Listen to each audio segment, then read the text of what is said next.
Good morning. Welcome to the Unitarian Universalist Church of the Desert. I'm Denise Janssen Eager, your worship associate for today for our service, The Light of Love. Before we begin, please take a moment to silence your phones if you haven't already. As we begin, we acknowledge that we are on the historic homelands of the various bands of Cahuilla people, and we honor the unique relationships that we hope emerges between our community and the indigenous people and their traditional territories. Let this acknowledgement serve as a reminder to recognize, honor, reconcile, and partner with the Cahuilla people whose lands and water we benefit from today. In this congregation, we welcome people of all races, ancestries, and cultures. We welcome you wherever you come from, whoever you love, whatever your immigration status is, or your civic engagement. We welcome people of all sexual orientations and gender identities of all ages and sizes. People of all economic statuses, professions, of all physical or mental abilities. We welcome all those who will learn and grow with us as we commit together to embrace the rich and beautiful diversity of the world and to build a community centered in justice, compassion, and love. You are welcome here, and we are so glad you're with us this morning. We're so glad you are with us today. Now for a few brief announcements. Our holiday tree is up, but as you can see, it's bare and needs some love. Stick around after the service and help decorate it. Ornaments will be provided, or you can make a snowflake or a crane. Directions are provided. It's very easy. If you feel inspired, bring one from your home, from your own tree, and decorate it, and add to the decorations next Sunday. You know what? Our sanctuary could use a little love as well. Let's decorate it by bringing some cuetoshoshis. What's a cuetoshoshi, you ask? It's the original Aztec name of poinsettias. Let's decorate our sanctuary next weekend. Bring your cuetoshoshis or your poinsettias, and let's fill up the sanctuary. Now, Social Justice has two opportunities for you to volunteer this holiday.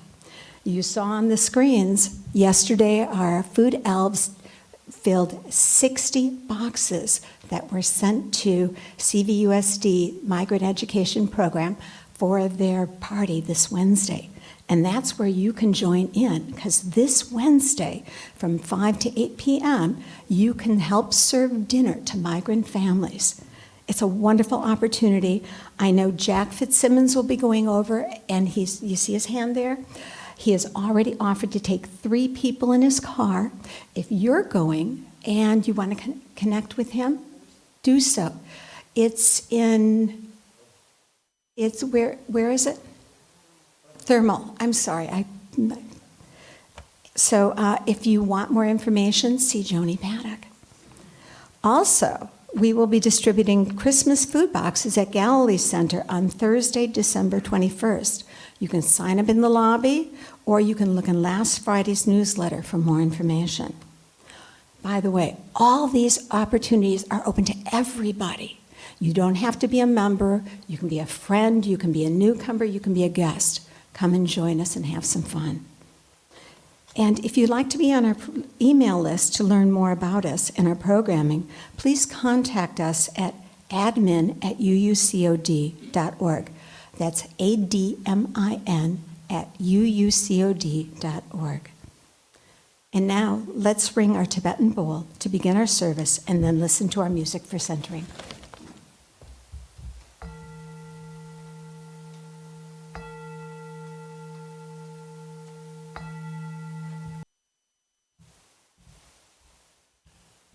Again, good morning and welcome. I am the Reverend Ian Riddell, and I have the delight and honor of serving this congregation as its minister.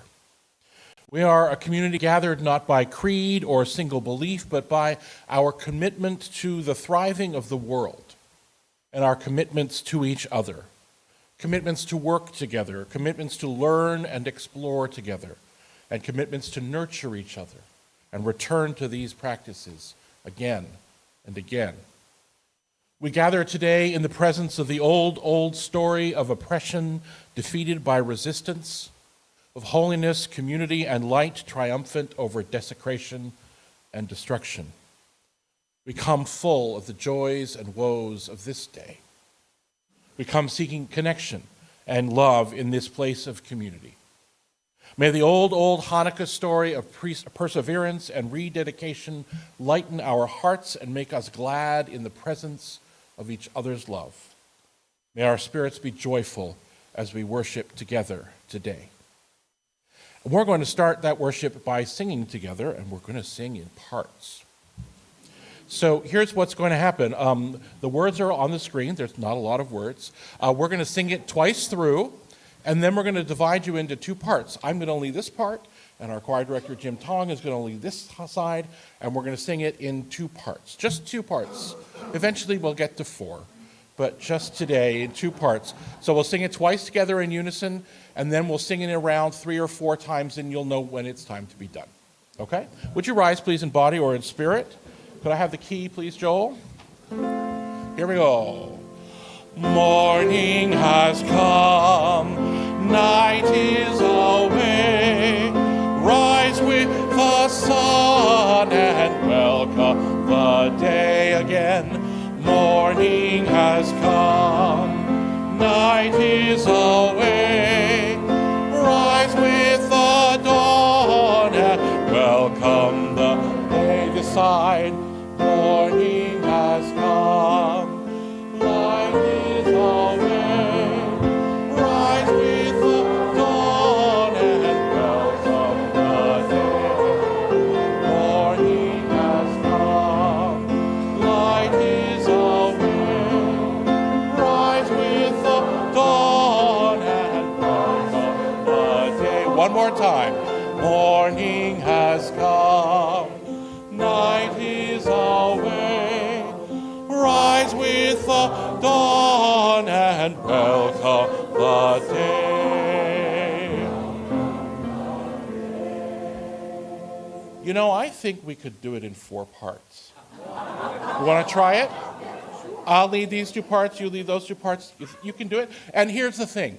It says dawn there. It says sun in the hymnal. Sing whichever words you want, okay? So we're going to start all the way over here. Here we go. 1, 2, 3.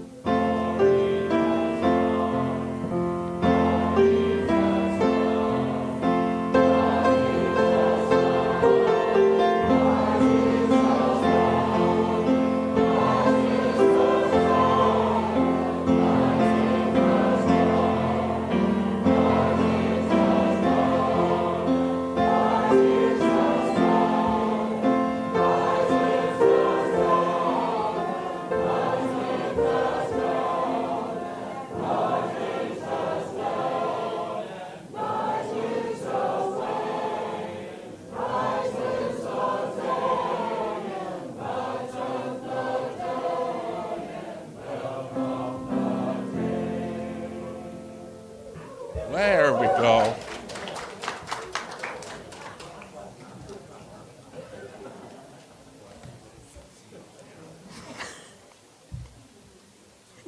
Wow, you guys are awesome. Please join me in reading the words on the screen as Reverend Ian lights our chalice this morning. We light this chalice, this symbol of our free faith. We light this chalice to remember the miracle of the oil that burned for 8 days. We light this challenge to mark the night of midwinter. We light this challenge as we wait for the sun to return. And now please join me in reading the words on the screen as Ian Janssen Eager lights our BioPOC candle.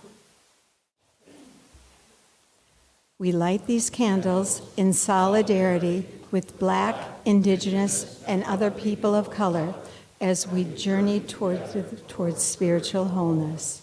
May we, as a beloved community, work to dismantle racism and all forms of oppression.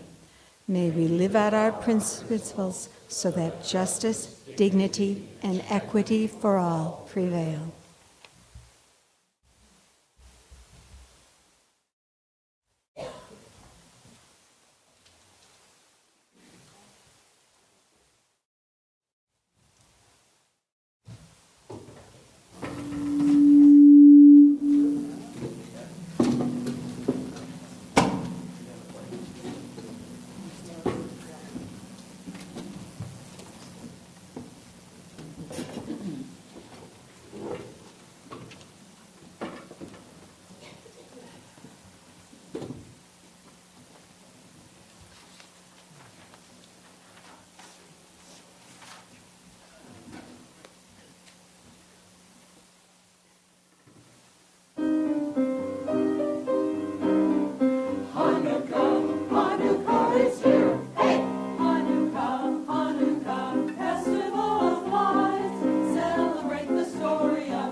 Many religions and many cultures. He wanted to rule one nation with one religion and one culture. He wanted all the people of his land to live the way he lived and prayed the way he prayed, according to Greek customs. And this meant that he did not want the Jewish people to dress differently or worship differently or eat differently. And so the practice of Judaism was completely abolished. He forbid the Jews from celebrating Shabbat. He forbid the Jews from observing the festivals. He also forbid the Jews from reading or studying Torah. But worst of all, King Antiochus forbid Jewish worship in the temple. He turned the holy temple into a place that became very unholy, making a real mess by setting up idols and altars to Greek gods inside. Many Jews were afraid for their lives, so they felt forced to follow the king's orders. But one group of brave souls decided they would not submit to the king. They would not worship foreign gods or give up their Jewish way of life. This group was called the Maccabees, and they were determined to take back their temple and defend their religious freedom. The Maccabees were led first by a man called Mattathias, and then later by his son Judah. Compared with the king's army, they were small in number, but they were mighty in spirit. With faith and relentless determination as their guides, the Maccabees won stunning victory over the king's army. They fought hard, and against all odds, they won. The Maccabees successfully took back the temple from King Antiochus, but they were heartbroken to discover that the king had not taken care of their holy place. They got to work cleaning and purifying it, and they removed all the foreign idols and altars the king had set up inside of it. They lovingly cleansed every inch of the temple, and then on the 25th day of the month of Kislev, the Maccabees held a glorious rededication ceremony. The word Hanukkah means dedication, and it comes from the moment when the temple was triumphantly returned to the Jewish people. The most famous story about rededication comes from the Talmud, where we read that when the Maccabees walked into the temple, they found only enough oil to light the menorah for one day. But miraculously, that small amount of oil lasted for 8 days, which is exactly how long it took to get new oil.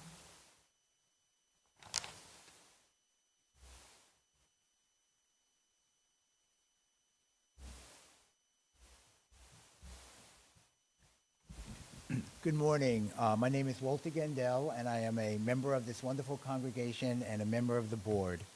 So what I'd like to explain a little bit of what Reverend Ian and I will be doing. Reverend Ian will light the center candle, or the shamas, which is then used to light the other Hanukkah candles.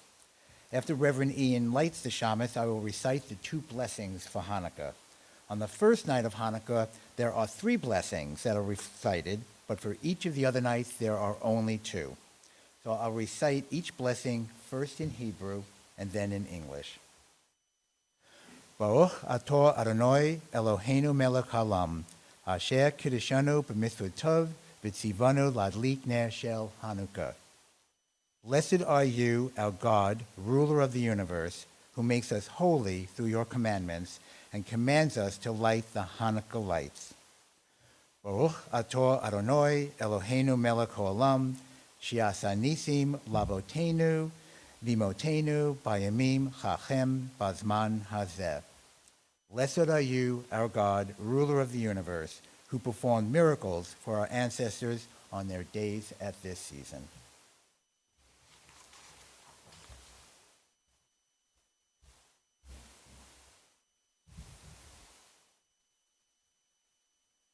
In a reflection on the Trans Day of Remembrance and of Hanukkah, writer Bear Bergman says these words.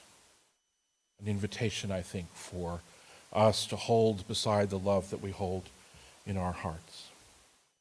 Look for it in the winter time if you want to find the light of the season, the real light, not the hallmark one.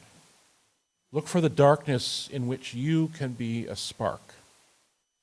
Look for the opportunity to be bright, to light somebody else's way, to warm their hands, to shuttle them safely through the dark. Look for the crack you can fill or the shadow you can dispel by bringing resistance carefully and tenderly to just the place where it's needed.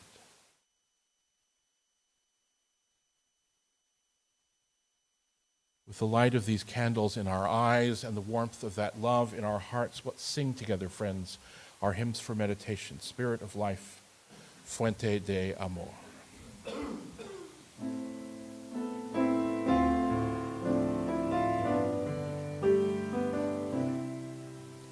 Spirit of life, come unto me. Sing in my heart all the stirrings of compassion. Blow in the wind, rise in the sea, move in the hand, giving life the shape of justice. Roots hold me close, wings set me free. Spirit of life, come to me, come to me. Fuente de amor, ven hacia mí, y al corazón cántale tu compasión. Sopla mola, sube en la mar, hasta moldear la justicia de la vida. Arráyame, libérame, fuente de amor, ven a mí, ven a mí.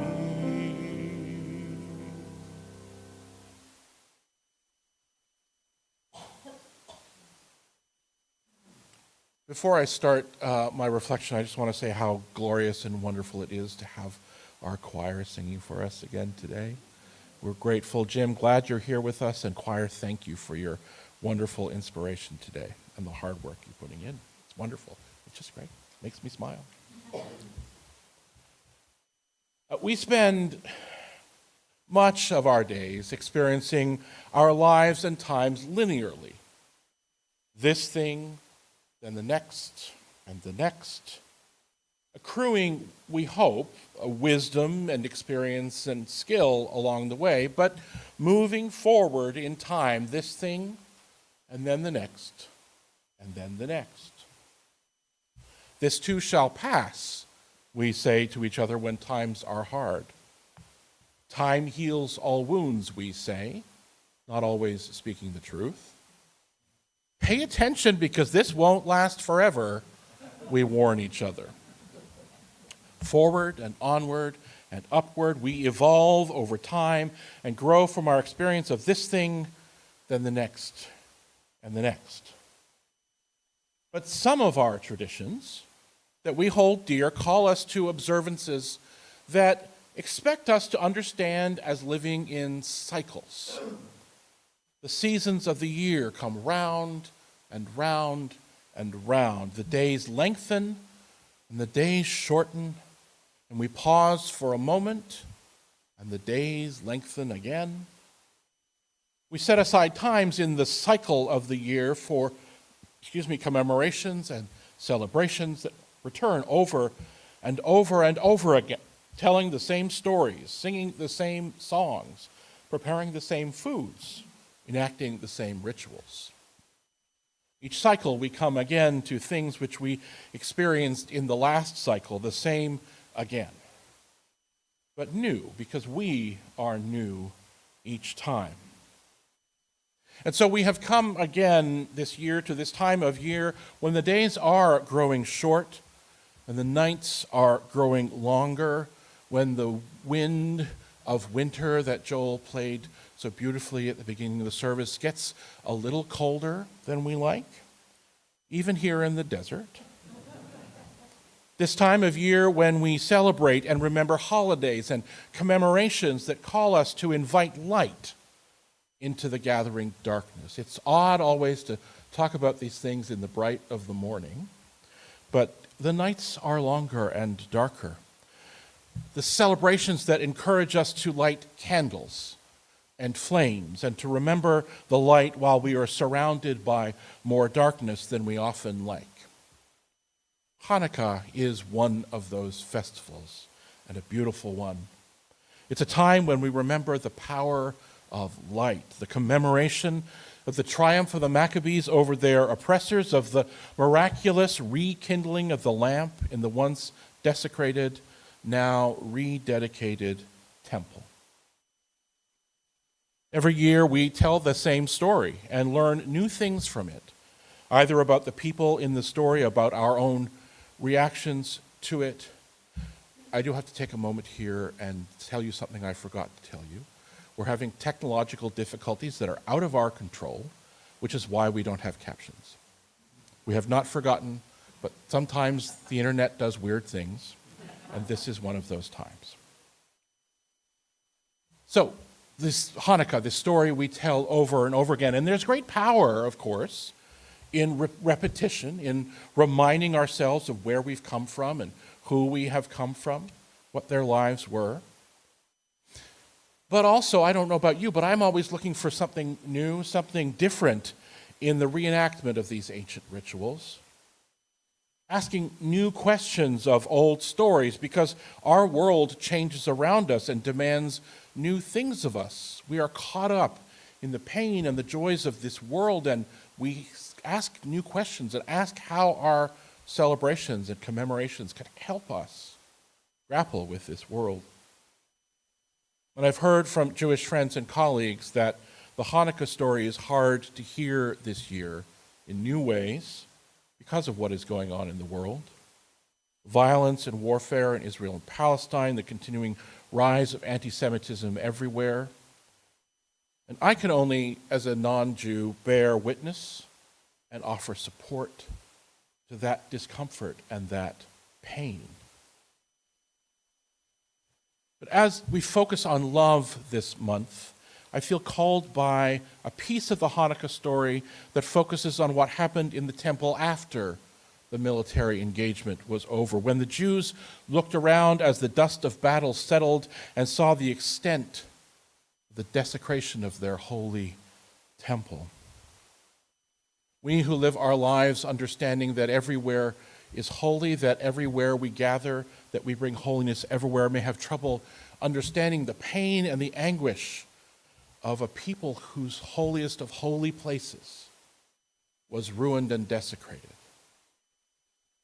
And then they chose to roll up their sleeves to clean and restore their holiest space, to rid it of their oppressors' damage, and to rededicate that temple and rededicate themselves in the process.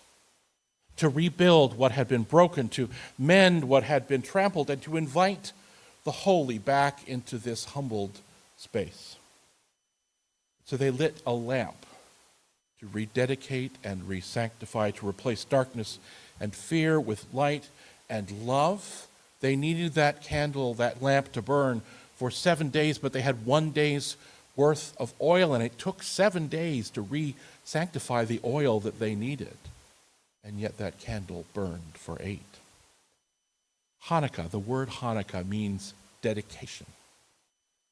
And I hear in the story this year a call to rededicate ourselves to the holy work of the world, the holy work of love. To say to ourselves that we can try again if we commit ourselves to our deepest values. We can heal again if we ground ourselves in love. We can prosper if we rededicate ourselves to our widest humanity. In the darkness of that desecrated temple, the Jews lit a lamp of faith and of love. In the darkness of winter, we light lights of hope and possibility and love. As I think about the life of our congregation in conversation with this story, I think about our commitment, spoken and personal and communal, to right relations, to about treating each other well, to being in good relationship with each other. And I think about the idea of how we rededicate ourselves after a conflict, how we invite ourselves to think about damaged relationships, and how we might rededicate ourselves to our values to repair those. I invite you to think a little bit about some relationships and some situations, and remember that you are here in this place held in love, and I'm not going to ask you to talk about this out loud. Think about a relationship or a situation in which you've been harmed emotionally or spiritually, maybe physically. I'm not asking us to think about forgiveness or atonement today, but when you've been in that situation where you've been harmed, how do you come to a place where you can commit again to relationship, where you can commit again to connection, where you can commit again to risk yourself in encountering others? What is the way? Is there a way? Might there be a way for you to say to yourself, I'm committing again to trying to be in relationship with people, even though I've been hurt?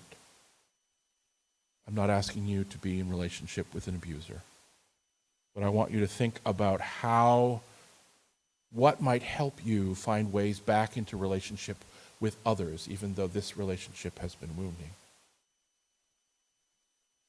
Think for a moment about a relationship in which you have been the one who has done the harming. Either a heated argument or an abandonment or just not paying attention. How do you come to a place after that where you can commit again to acting kindly? You can commit again to acting lovingly in ways that avoid harm and foster connection. What is it that calls and inspires you to rededication in that moment? Think about a time when something you've worked for hard fails, where something you cherish is destroyed or injured.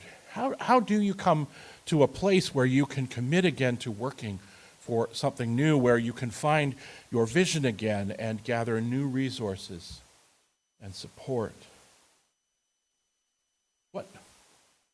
What happens? Where can you find the spirit and the faith or the courage or the hope to rededicate yourself to working for love and justice in the world when you see the pain and the fear around us? What is it that calls to you, that allows you to rededicate yourself? What do you need to commit to? How do you need to rededicate yourself to your community in order to find hope and to heal? There is hope after failure. There is possibility after devastation. There is love after pain. There is community after separation. And also central to this Hanukkah story is community. The lamp the Jews lit was not the small lamp of individual homes, not just the lamp of a single person or a family. It was the lamp of their connected community, lit for and by that community in hope. Now, over the centuries, I've learned that Jews have been taught that lighting the Hanukkah menorah a menorah, by the way, just means candle holder. So Hanukkah is a Hanukkah, it's a Hanukkah menorah. So just learning. This Hanukkah is not meant to be just a personal or a family act, although it does happen in the home. Jews are called to light the menorah and display it in the window when it is safe to do so, where it can be seen by all, where the rededication can be witnessed by neighbor and stranger alike. They are called to be public and unselfish about the light, to remind themselves and others that holiness and love and community are within and among all of us. 19th century Rabbi Rav Kook had this to say about that light. Everyone must know that within them burns a candle, and that no one's candle is identical with the candle of another, and that there is no human being without a candle. There is no human being without a candle. One is obligated to work hard to reveal the light of one's candle in the public realm for the benefit of the many. One needs to ignite one's candle and make of it a great torch to enlighten the whole world, he wrote. Our work is not to rededicate ourselves to love and then keep that to ourselves. It's not just for us. Our work is to rekindle our own lights and let them shine so that the world can see our beauty and so that we can remind others of their beauty. It is to remember in our bones and our spirit that the light in every single person we meet or read about or never even encounter, every single person, is holy and worthy of safety and justice and love. Every single person, no matter where they're from, no matter their religion, no matter their acts in the world, everyone is worthy of love. May this be the light we kindle again this season, friends. May we rededicate ourselves to seeing it, to sharing it, and to crafting a world of light and justice and love and safety for everyone. May that be so. Our choir is going to sing for us again about the lighting of those candles, and they have asked me to let you know that they have been joyful about gathering together. Wonderful to be together again, and they're missing one of their stalwarts, one of their own, poor Rusty, who passed away a couple of weeks ago, missing his face and his voice. So I want to share with you that the choir wants to dedicate this song that they're going to sing to Rusty Kaplan and their love for him and his memory. So thank you, choir.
Please join me with the words on the screen as we extinguish our chalice this morning.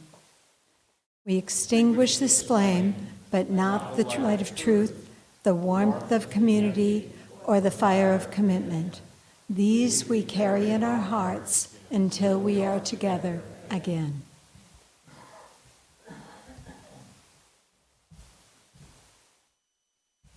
I send us forth today, friends, with the words of Amanda Udis Kessler.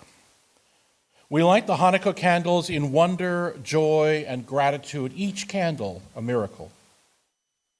When the Holy Temple was rededicated at the time of the Maccabean liberation battle, only 1 day's worth of oil remained, yet it burned for 8 days. So we light candles in remembrance. We rededicate ourselves to the miracle of light in a season of darkness, to the miracle of trust in a season of anxiety, to the miracle of hope in a time of despair, to the miracle of faith in a time of cynicism.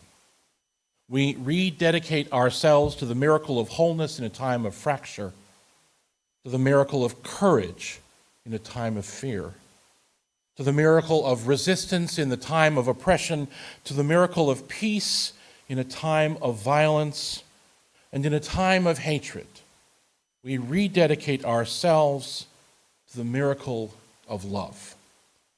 Go in peace, my friends, to love and serve the world.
Yeah, you bet.